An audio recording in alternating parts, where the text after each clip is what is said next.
We are talking to Jannecke Øinæs, who is the founder of Wisdom from the North, a platform for inner growth in an accelerated way. And we are going to talk today about how to awaken to your soul's purpose. So welcome, Jannecke. Thank you so much. It's an honor being here. I'm excited. All the way from Norway. Yeah, and we're honored to have you. We've been very excitedly waiting for this interview because we, especially Katrine, has been following you for quite a long time. Yeah. And we're very eager to hear your take on all of this. Yeah. So whose life is it anyway, Jannecke? Whose life is it anyway? I love the title of this event or show or what we want to call it. Yeah, that's an interesting question with a lot of different perspectives, right? And the natural thing for me to start with is that it's yours. And we forget about that. I think as small children, we were more close to our natural state and who we are. And I think we are born joyful and really pure, and then life happens, and it's not our fault in a sense, because I think we are meant to become conditioned in many ways, receive all these programs that we're receiving, like these. I look at it like we have these software programs, like we learn to ride a bicycle. We also learn truths about life that is not necessarily true. But for instance, our mom or father or care givers or takers might have had an opinion about life being a struggle. So if that is what they are sort of giving to the child, life is a struggle, you have to work hard, you have to work hard, things are not coming easily. That is sort of the programming that the child receives, because the children, they look upon their parents as gods, that the parents can't do anything wrong. Yeah. And I've been doing over 400 interviews with spiritual teachers and transformational teachers. And I remember I interviewed Bruce Lipton, and he was saying that from we are 0 to 7 years old, we are like record machines, like sponges. So we take in everything the adults are saying as true. We're not questioning what they're saying, and we're super loyal towards them. So if we are met with a lot of conditional love, like whenever we did something that was great in the adult's eyes, we get applause. But when we're just being ourselves, or perhaps being angry or upset, then we're yelled at or not seen. Yeah. So if that's the case, then it's very likely that when we are adults, we treat ourselves the same way that we were treated as children. So that's when where the programming all starts at very early age. So all of a sudden, it's a very good question to ask, whose life is it? Because who did we become then? So in many ways, I think it's about unlearning what we've learned. If you've learned beautiful things, empowering things, that's beautiful, but many of us haven't. We have been taught to be afraid of a lot of things. And actually, we're only born with 2 fears. I find this very interesting. There has been studies on this, that we're only born with the fear of falling and the fear of loud voices. And what? Okay. What is this? This is new to me. Yeah, this is new. I know this. I know this. Like, what? Yeah. Tell me. You can Google it. Yeah, I first heard it in a talk, and it was so funny because he's one of my teachers actually that I work with, and he was asking the audience, and everybody was saying like fear of dying, fear of being abandoned, rejected, all these things, fear of mice, you know, or just big animals, and he was like, no, there are only 2 fears. Fears of falling and loud noises, which means that all the other fears are learned, right? Yeah. And that is interesting. So there's so many things that we have learned, and that is there to protect us, though. Because this is a big conversation, but thousands of years ago, when we were hunters, gatherers, and fishers, if we were taken out of the group, of the herd, we could die. So that is that is our oldest part of the brain, which is the reptile brain. And if we feel that we are threatened, like if somebody says like, you're not good enough, like you can't be in this club, or yeah, in school when we were young children, we weren't picked out to be part of the team, that can feel like a big fear, because thousands of years ago we could die if we were left out of the group. But now we don't have the same threats anymore, but we have the same brain. So the brain is still saying alert, alert, alert. I could die, even though you cannot die from that in our modern society. So our ego, which is sort of connected to the reptile brain, we call it the ego, is actually just trying to protect us, but is overprotecting us. That's why we get so fearful of being who we are, shining our lights, claiming, you know, this is me. I want to go out in the world and do powerful things and beautiful things. We're afraid of that because of really being a human being that has existed for thousands of years, because we are a result also of our ancestors. We have the cell memory from our ancestors. Yeah. So it's not easy peasy to just, you know, live your own life. We have noticed. Yeah. It's taken us quite a while. Noticed, yeah. And we're not completely there yet, as I don't think anyone that is working on themselves in the way we're all doing are. But yeah, it takes, because the program is still running. Like, it's like you never become like, if you started smoking, you never completely quit of it. Like all the pathways in the brain are there. That's why some people, when after 20 years, they just have one cigarette, they fall right back into smoking again, because all the pathways that were created back when they were a smoker, it's still there. And the same thing with all the programming we received. But it's also like that programming and feeling that enables us to actually experience what it is to like be me, be free, and all these things, because there's some darkness to shine the light against, you know. So yeah. Yeah. And that is what my work is about, because I was so programmed myself. And you know, this word programming, it sounds a bit weird, but it's just a great metaphor for it, really. And when I was 20, I didn't know about this. This is something I came across when I fell down into a depression, because I was a musical theater artist in Norway. And then I lost my voice and I had to turn down this huge role on a big musical theater. And my whole life fell apart, because since I was 7 years old, I had decided and believed that I was going to be this great musical theater artist, because I was a child star in Norway, and I got so many opportunities all the time, and so much applause and good words from people. And then when I lost my voice, I didn't know who I was. So it was like I started on blank sheets, but I didn't realize that then. I was just depressed because I thought that I was a nobody then, because I thought that in society, you had to be someone. You had to prove and show that you had all these things, like a boyfriend, and you were successful, you were good at something, you were pretty. And when all of a sudden I lost my boyfriend, I got depressed, I didn't have a job, I started eating and got overweight, like I was nothing. So I started on a long path inwards, where I discovered that I got it all wrong. Oh my goodness, who taught me this? And I realized that I'm valuable just by being me. And I'm the one who have to take charge of my life and take responsibility for who I want to be and what I want to create in this world.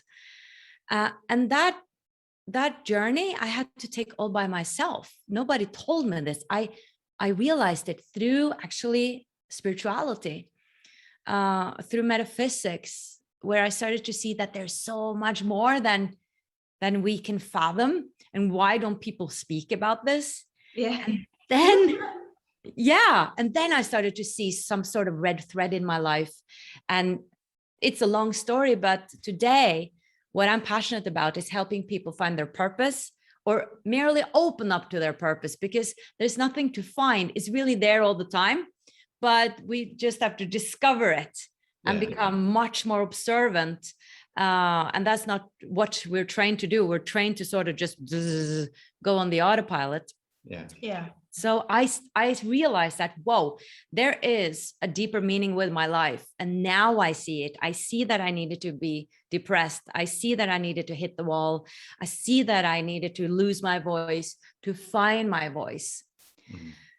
So for some of us, it is a hard path. For others, they can wake up earlier. And that's my big intention, is to help people sort of start waking up before they really hit the wall and need to go through all that darkness in order to wake up. Yeah. But the thing is, like right now, we are in the middle of something like that. We are in the middle of a big awakening, and the people like you and I that have experienced that darkness early in our lives and have waken up to this, we can now help guide people through this, like, because we've already been there. We know what it's like. So what do you do when somebody comes to you and are in pain? Because like none of us want to be in pain. Like we didn't want to be where we were when our daughter was screaming every night, and you didn't want to be overweight and having lost your voice. You wanted to continue everything you had been doing before. And then suddenly you discover your purpose and all of this through that pain, like that helps you awaken. It's a birthing process. So how do you, when somebody comes to you, how do you guide them, lead them? Yeah, it's a great question. Well, we guide them through what we offer is online courses with different topics, but also the membership, which is really the heart of Wisdom from North. And there I talk about that there's a journey to empowerment with different phases, where it starts with the awakening. You wake up to that, whoa, there's much more to me than I thought. And maybe the way I saw life is not the way it really is. And then you move into, you expand your awareness more, and you move into the awareness phase, where you start to look at your childhood and start to listen to your thoughts and observe your beliefs. And you discover all these things. You are discovering, wow, I've been on the autopilot. What does it mean not to be on it? Then you move into transformation, where things really start to change because you made these shifts. Then you move into empowerment, where you don't care as much what other people think, and you are living your purpose and you are helping others, being of service. Exactly what you said, like you are teaching others about what you know about, because you cannot teach what you don't know anything about. So there is a deeper reason with pain. So the way we help people is to help them see different perspectives. We have different classes with amazing spiritual teachers, but also meditations, and also my live sessions where I talk about all these things, because there's so many perspectives on this, on how you can move through an awakening process. But to sum it up, for me, I am a big advocate of the moment, accepting what is, because if we resist what happens, and this is interesting because one of my teachers who has a masterclass in December, because every month we have a new masterclass in my membership. So she has a masterclass called Transform Your Life with Love. And she got incurable cancer, like that diagnosis. Okay. And she was like, okay, so everybody speaks about that. I'm going to fight the cancer. And I know that this is a controversial topic, and I'm not going to say do this. And, so this is a disclaimer. I haven't had cancer, and I have never survived cancer or have a cancer history myself. But I just want to share her perspective, that she said, why fight the cancer? Why does it need to be a fight? So what she did was sending love to all the tumors. And just went into the state of love. And today she is cancer free, and she's teaching about the power of love. So if we can accept more of the situation we're in, and I know that's super difficult, but allowing it to be, and realizing that there is a deeper meaning with this, and then start that journey that I talk about. Start to investigate, what do I believe? What happened in my childhood? Do I have some traumas I need to look into? Maybe I need to meet my inner child, maybe there's several inner children in me, like 3-year-olds, 4-year-olds, that needs my attention. Maybe I'm in the wrong relationship. Maybe I'm in the wrong job. Like, we need to start to investigate why perhaps our life is really knocking on our door so hard. Yeah. Because it is for a reason. That's what I believe, that there's always a metaphysical reason. Even though if you were hit by a car, my father was hit by a car in Africa and almost died, but he survived, but he got brain damage. And I don't think that was a coincidence. So what was that about? What did my family need to learn about? And we became much closer afterwards. Yeah. So we often see that afterwards, but it can also help to see that there's a deeper reason with this. And there is gold in darkness. Whenever we're going into a dark room and we just lit a candlelight, it lights up everything. So light and dark really works together. But ultimately what is love and light from my perspective, and what I've learned from the teachers that I've interviewed, and that even though it looks so dark, there is a deeper meaning with everything, and we will get out on the other side, and it will get quicker, or we will move quicker through it if we don't resist it as much. Exactly. Yeah, and fight so much, but meeting it with love. For instance, asking, what is the most loving decision to make right now? Or the most loving choice to make right now? Yeah. And I find that many people will argue if there is a universal law that says there's a reason for everything. But if not, you can use that tool anyway. Yeah. And just say, but what reason do I find for this? Can I find the gift? What good have come of this? Even though it's a really bad situation, something good will come out of it. And if nothing else, that lessens the pain in the moment. I mean, and that is a good enough reason to be loving and to be curious. Like that you described with your teacher being cured from cancer. That's not a unique story. Like, we don't hear it as much as we should. But there are so many people out there who have the same, that go from, instead of the fighting mentality, to accepting and loving and asking themselves, like, what can I learn from this? Maybe not what am I meant to learn, but just what can I learn? Just having a curious mindset and loving mindset, that changes everything. Yeah, and also allowing the sorrow to be there, and not pretending that it's not, because sorrow needs its time, like grief needs time, and allowing that also to happen, because we cannot experience happiness if we're not experiencing also lower vibrational emotions. And it's someone also made a great movie about that. Pixar, Inside Out. Oh yeah. I love that. Yeah. And I think this is coming to the surface, that we need sadness, we need these emotions as well.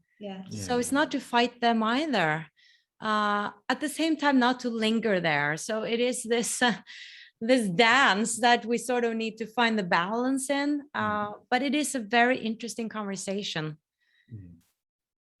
I find like that fighting, struggling mentality, it's like holding on to a rope that is running through your hand. And like, if you cling on too hard, because like, I have to be on that train or whatever, that you think you have to do that. So you cling onto the rope, but it'll burn your fingers. So if you can just let go and just like, okay, so now I'm here, then nothing will happen to you. But most of us, we're so graspy onto everything that we have believed until now. Or I should have been on that train.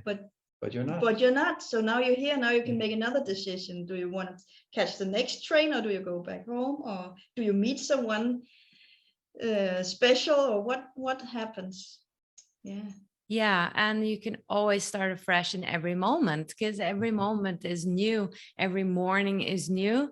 And I find morning very magical because in a way I can think of it that I have a new chance today to just change everything. Like my past is my past and anything can happen today.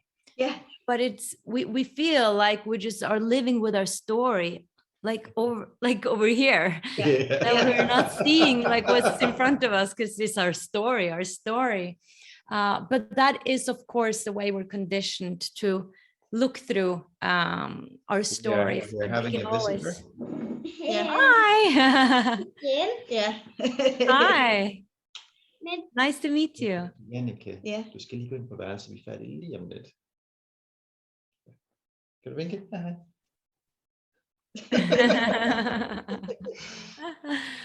So Jannecke, you came with a gift for the audience here. I did, and I think you have to cut here because I don't remember what it was. Okay. It is a free meditation to meet your future self. Okay. Yeah. It's okay. It's a long time since Jannecke and we talked last, so Jannecke is a very busy lady and she has a lot of things to attend to. So Very busy. yeah. I assumed it was that because I love that gift, but I've been part of other like events and I've been giving them gifts. So I was like, which one?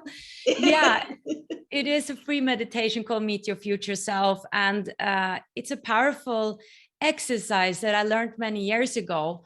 So I'm guiding you to actually meet your future self because it has been so powerful in my life where you're actually meeting the highest version of you. And it's beautiful to really have that encounter because you see what's possible. And if you're a bit skeptic, that's fine. But actually you cannot come up with something that is not possible from my perspective. So be open and see what shows up. And then you have a conversation with your future self, and she or he shows you and explains to you how your financial life is, how your love life is, how your health is, and also you set intentions together, and there is a manifestation ritual that you do together.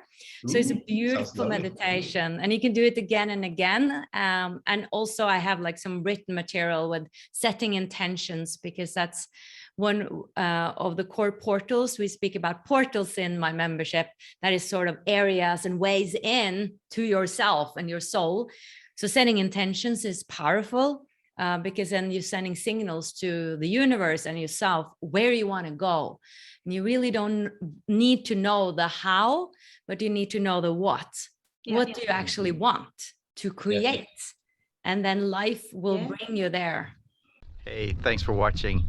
If you liked what you just saw, head on over to whoselifeisitsummit.com/podcast, where you can find full-length episodes as well as in audio format, and we do a lot of other cool stuff. You can hang out with us and other like-minded individuals who want to create a world that works for everyone.